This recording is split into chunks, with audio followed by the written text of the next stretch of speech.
to be thankful because I know someone lost their life today. And so every moment I endeavor to live life the righteous way, to serve with a sense of purpose and let love light the way. Even if I die today, that's just the price I pay. Just know I try to be kind and seek the divine every night and day. Gratitude for the sunrise, gratitude for the sunshine, gratitude for the moonlight. Every day feels like a new life, especially when I meditate. Take a breath and then I elevate. Everything deserves gratitude. That's my everyday attitude. Gratitude. Hey, Brother Lewis. Hey, Sister Althea in the house, my beautiful sister. How are you doing today? Am fantastic. I have no complaints. I have only blessings and gratitude, as the song said, Yeah, for everything from my rising and the sunrise to being right here with you, my brother. How's everything going out there in California for you today? everything is beautiful here. I am so grateful to be here with you again. Also grateful for this California sunshine. I know Uh, that's right. on me. So yes, that's a perfect way to begin our session today. I want to say greetings to all the beautiful beings and welcome to another Soulful Serenity, a meditation series of practical value, showing you a myriad of ways to experience stillness and serenity that will help your soul find balance and presence in any moment on any given day. I am Brother Lou, co-founder of Undugu, which is a Swahili word for brotherhood. And we are indeed a conscious community of brothers that gather ourselves to support one another inside of safe space conversations relating to mental and emotional health. We are also empowering our community through leadership, through service, wellness, youth development, and economic empowerment. And also here in California, I am the co-founder of the Great Spirit Healing House, which is an experience where or another safe space where individuals, couples interested in immersing themselves and in this inclusive healing experience, they can come here and get their body, mind, and spirit all transformed. And now, to my lovely co-host with the most magical, again, soul glow and light of love, tell the people who you are, my beautiful sister. Thank you so much, Brother Lou. I am Althea Lawton Thompson, the owner of Aerobics, Yoga, and More Corporate Wellness, where we bring mind, body wellness and health education into corporations, medical institutions, and schools. And then I'm also the host of Living Life Limitlessly Holistic Healing Retreats. And we go all around the world hosting wellness retreats for men, women, all ages, all religions. We just want to live life in a holistic and magical way. And on those retreats, Lewis, we always incorporate meditation, which is what we're all about here on Soulful Serenity. So let me ask you, what did you do today to incorporate meditation into this Thursday? That is a really, really good question, sis. I got up this morning at my usual hour, right around 3 o'clock in the morning. Like, yeah, when it was still dark and everybody else was still asleep. Of course, that is usually the time I get my nudging from the universe. It's like, okay, it's time to rise now, and I Yeah, automatically powerful time. powerful time. I usually say that the genius hour follows that meditation period for me, where I'm really in this creative space, and I come out of that meditation period, and I really start writing or creating or doing something very powerful. But that meditation is so critical in the morning. And some mornings I get up and I may go right into a Kundalini form of meditation. We haven't talked about that yet. But you Um, know what? I think now is a good time to at least have the discussion. So tell the people watching, what's the difference for you from the meditation you said you did this morning, and then you said other days I do Kundalini. What's the difference in the two? so the difference is this morning was more of just a still, like just most mornings, I'm just still and I'm really just there meditating with no mantra, uh, no set anything. I'm just quieting my mind and making myself really still, and I'm really just listening and listening to my breathing. inhaling and exhaling and just really calming myself and setting my intentions for the day. With the Kundalini, it's more focused, as you know, on breathing and that breath of fire.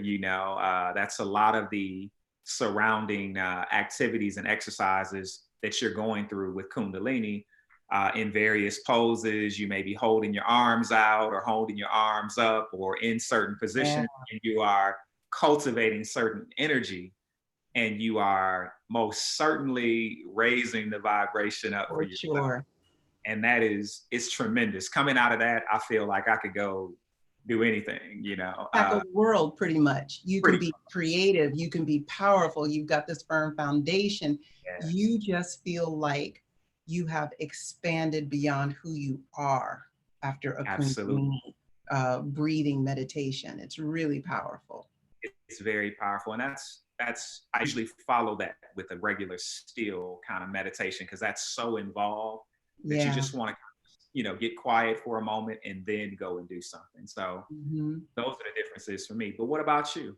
Well, at first I wanted to ask, would you Sure. be willing to lead one of those Kundalini meditations on one of our future Soulful Serenity classes? I think that would be great. And if we could get the word out in advance that that's what you're going to do, we might have a lot of people tune in for that. I know I would love to have you lead that and get my Kundalini energy up and raring to go for the rest of the afternoon and the weekend. That would Yeah, be great. that would be super dope. Even if we just did the breath of fire and included that with maybe a pose or something, that would be really cool. Absolutely. Yeah. Definitely gonna do that. Yeah. Okay, we're going to talk when we're not online. We're going to find a date for that. So don't That's, think you're getting away with it. I will remind you. I got it. But Yes. you did ask me about my meditation today, and it's interesting. Today, I really felt like I wanted to do a moving meditation. And so, just like you, I alternate the type of meditation I do from day to day, and I say the universe, but it also depends on the moon cycle sometimes to lead what it is that I need to do, what I feel like I should do. And so a full moon gives me a certain type of energy, new moon gives me another type of energy. And so right now we're a few days past the full moon, so we're waning, we're going back down toward a new moon. And so that energy for me still has me somewhat active the way a full moon does. Yeah. So I wanted to get up and walk, and I walked through the woods, and it was peaceful, it was regenerative. It gave me a chance to connect with nature, and that almost makes me feel like a blade of grass kind of pushing through earth and reaching up to the sun and growing again. So it's a form of Kundalini, but not as fire energy as Kundalini, just like a waking up and being more alert. And it was a lovely way for me to start the day before I made it to the track to do my jog. I like that. Now, can I ask you a question about that? Do you usually like to take your shoes off? You like to be barefoot in that exercise? What does that do for you If and for that moving meditation? I think that's a great question. If I were doing a walking meditation on a surface where I was really comfortable with the ground and the foundation, I would much rather be barefoot, especially if it's like a soft earth or grassy area. Because I was in the woods and in the forest, and right now we're having a lot of pine needle droppings and pine cones here in Georgia. I can't take that risk with my feet. And then I'm not as meditative as I want to be. So Yeah, today I did have my shoes on, and the trail was kind of sloping, and there were roots and moving around and crossing trees and over water. But I think the main thing, like you said about your meditation, is I'm not thinking about anything. So yeah, I'm not thinking about what I have to do this afternoon. I'm not thinking about how I felt about something that happened last night. It's almost moving mindfulness because I'm in tune with the colors that I see. I'm in tune with the air and the blossoms that I smell. We have two flowers right now blooming, or really three, that are so fragrant. The Georgia air just smells like perfume. And so I'm really in tune with that. And the sound of the water under the tree I walk across. It's just a beautiful time. And so I'm not thinking, I'm letting go I and like. listening and receiving. I love that. That's really, really good. I wanted to ask you real quick. I know you work on a ton of projects, and I love to lead with some of these questions. So I want to kind of back up real quick before we do the meditation thing Yeah. and ask you about some projects that you have that are related to meditation that you could talk about, just so the people know how, we have a plethora of things that we are working on at any one time. But I want to ask you specifically about one project that's related to the meditative thing that we do, that you could speak to, that you would like to share. Yeah, I appreciate that question. I think one of the larger projects, because there's some small ones, but the larger project is I have been offering a certification for people who want to lead meditation. And they may want to lead it in the school system. They may want to lead it on a corporate level, maybe in their church, synagogue, temple. They might want to do it at a yoga studio, and there are meditation facilities, and they might want to be a leader there. And what's so interesting about that is those are all different styles and types of meditation that work with different audiences. So the meditation certification that I give really hones in on what are the differences between mindfulness, focused awareness, a removal of the senses. What are the types of meditation that fit within each of those categories? And then how do you lead that, guide that, teach that? What are tools? What are breathing techniques? How are the breathing techniques different to lower energy and let someone get grounded versus increasing energy and having somebody become creative? So I think one of the projects I'm really excited about right now is taking that meditation instructor certification online so that I can reach more instructors around the world, around the globe, but also be able to show people how they can do this virtually. We can be teaching. I'm proving to myself as well as to my audiences and others that we can do guided meditation online. So why not teach the class online to let people get a feel for how that works to teach a class in this way?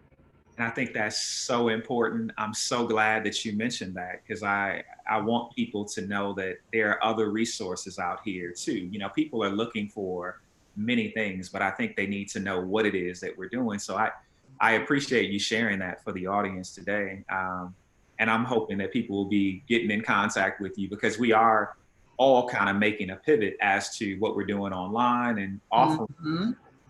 is invaluable. Like for the community, I believe there's so many people that need that. So that's really cool. Yeah. Oh, great. Yeah. And the other thing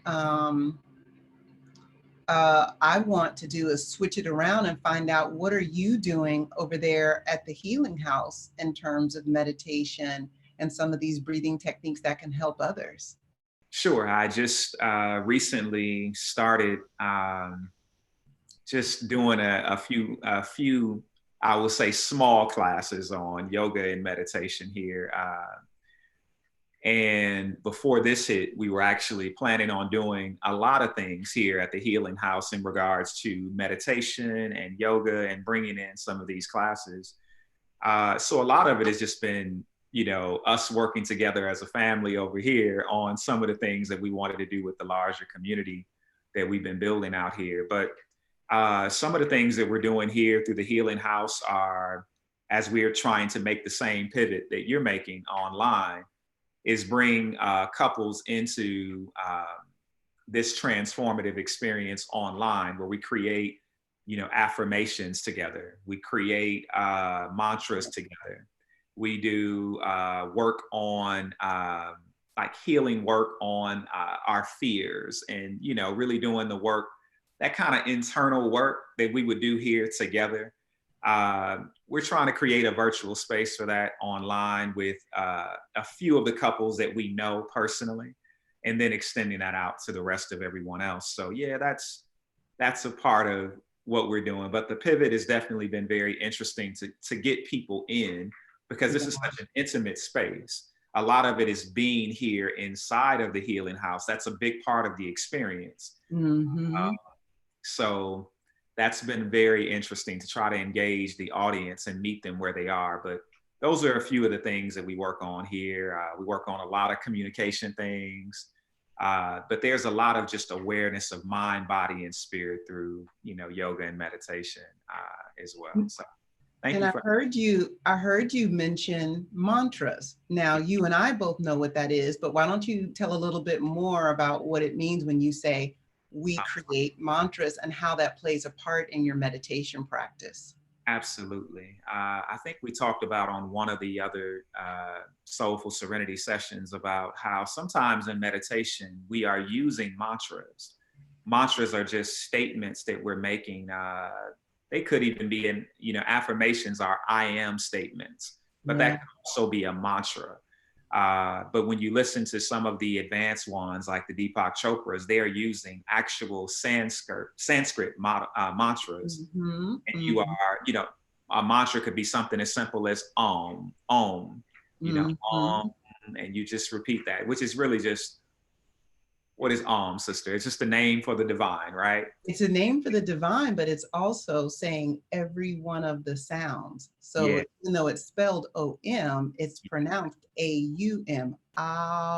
Aum. So you're yeah, hitting like this whole range of vibration. And when you have everyone doing these mantras, these sounds, these sayings right. together, it's more than the words, right? It's like the vibration and the energy. And I know that's what you're talking about when you say there's something about everyone being in the same space. Yeah, so that's the part that is kind of difficult to manage virtually because Right.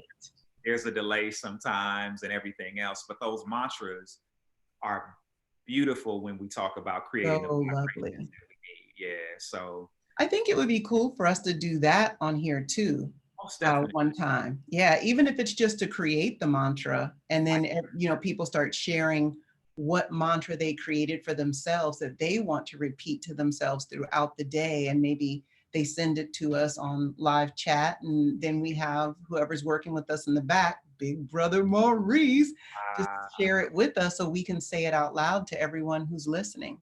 yeah, I agree. And I want people to know that mantras are not scary things. They can be Mhm. very fun and you can create, and the vibrational things that happen as a result of us doing those are really, really cool. So Yeah. yes, come back to that on another one. And I hope we can get some guests in here that are willing to do that with us too. So Yeah, that would be a lot of fun.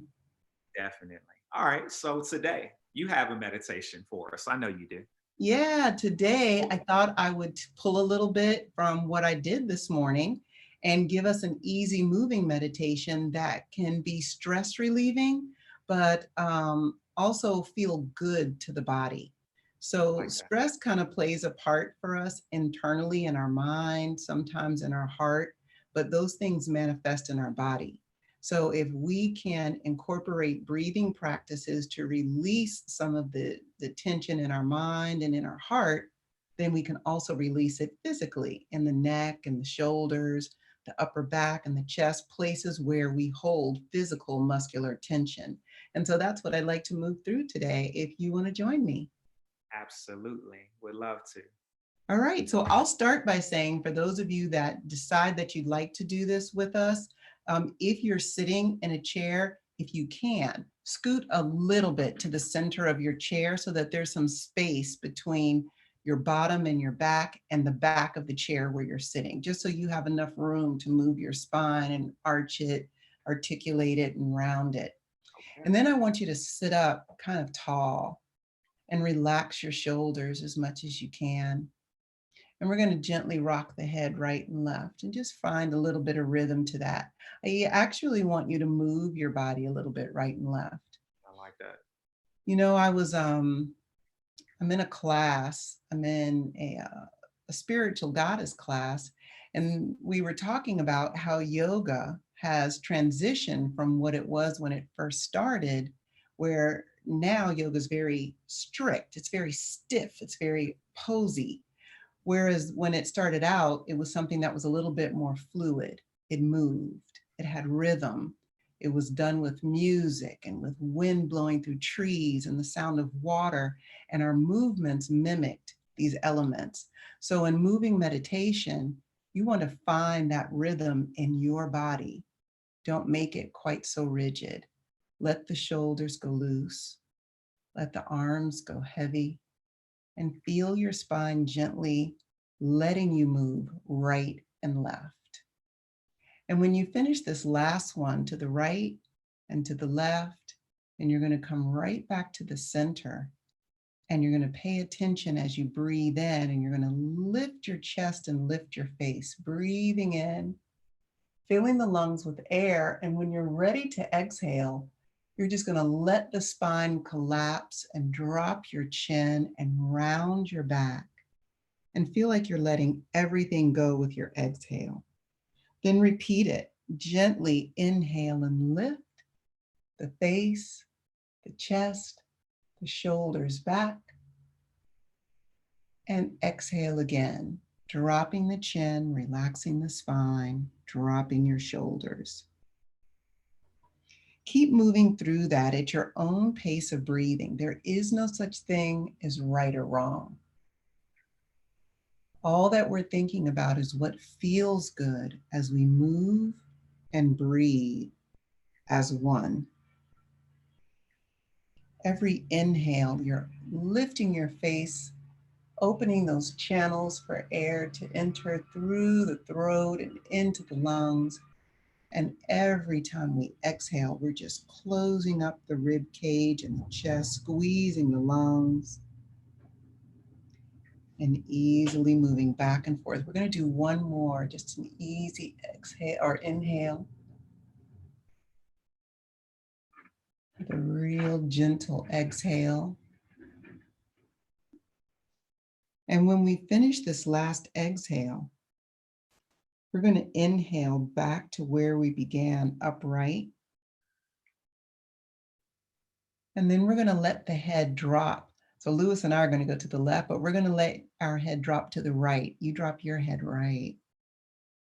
And then we're going to move it over to the left. And we're kind of moving back to that seesaw, tick-tock, wave motion, right and left. And as we do this, we're paying attention to what we feel in the neck, consciously relaxing the shoulders down, paying attention to where we might feel tension or stress on the sides of the neck and into the shoulder, and allowing that movement to happen.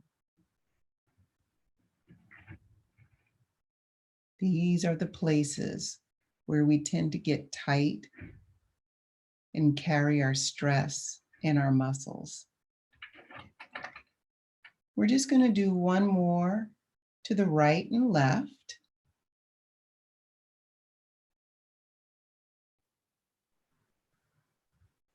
And when we finish this last one on the left, we're going to bring the head back up right to the center and breathe in as we lift the chest and lift the face and stretch. And when we're ready to exhale, we'll come right back to center. Then slowly we'll twist the head to look over the right shoulder. Lewis and I are going to turn left.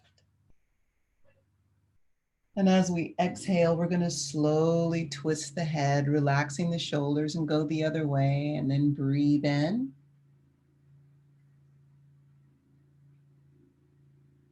And exhale and slowly twist back to the right. And hold it as we breathe in.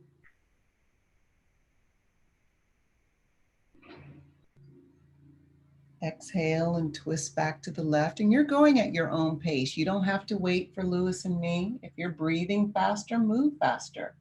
If you're breathing slower, spend more time there. But we're going to come back to the right. And this time, when we're looking over that right shoulder and we breathe in, our exhale, we're going to drop the shoulders and drop the chin toward the right shoulder. And pay attention to that beautiful stretch that we feel on the left side of the neck. On the next inhale, we'll lift our face back to the right and twist the head to the left. Breathing in as we hold it. Exhale as we drop the chin. And when it's time to breathe in, we'll lift the face to the left, come back to center, and bring our hands up to the heart. Right hand is going to rest on the chest as the left hand covers it. And let's just pay attention to our breath. Feel it resonate beneath your hands. Breathe so steadily, calmly, and easily that you can even feel your heartbeat.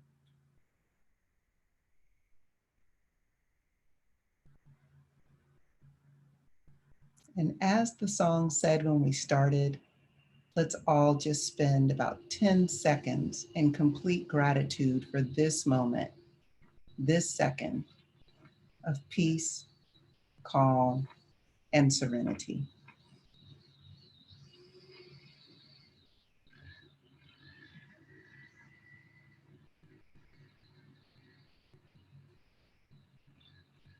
Thank you so much, Lewis, and everyone watching for doing that one with me today. Thank you so much. That was beautiful. All right. Namaste.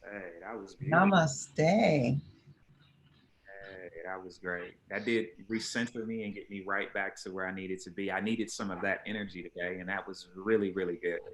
Really, really good. Thank you Thank you. so much for allowing me to share. I know we have a guest coming next week. Yes, we do. We have a guest coming, and I think we might have a guest coming the next 2 Thursdays, but I really want to have you do that Kundalini meditation with us in about maybe 3 weeks. I love that. I'm going to work on that, and we will come back with something really, really powerful. Just something short and easy that the people can do, and that's a great way to come into those after we finish with our special guest. That's a Yeah, good session. sure. So, Look forward to Louis, that. before we go, you want to share anything that you have going on in the world of Undugu or even there in California? Sure. Undugu has we have a chop it up session coming up on Sunday, which is going to be just a safe space conversation for the brothers on Sunday. And then we also have our poetry to the people session coming up for the youth. That'll be on Sunday as well. Where they Fantastic. get open mic. Yep. So that'll be cool. Looking forward to that. What about you, sister? What do you have coming up? You know, I don't think I have anything coming up for the public right now, but it will be soon. When we get on next Thursday, I will have a date for the next online meditation instructor certification training. So I'm excited about that coming up.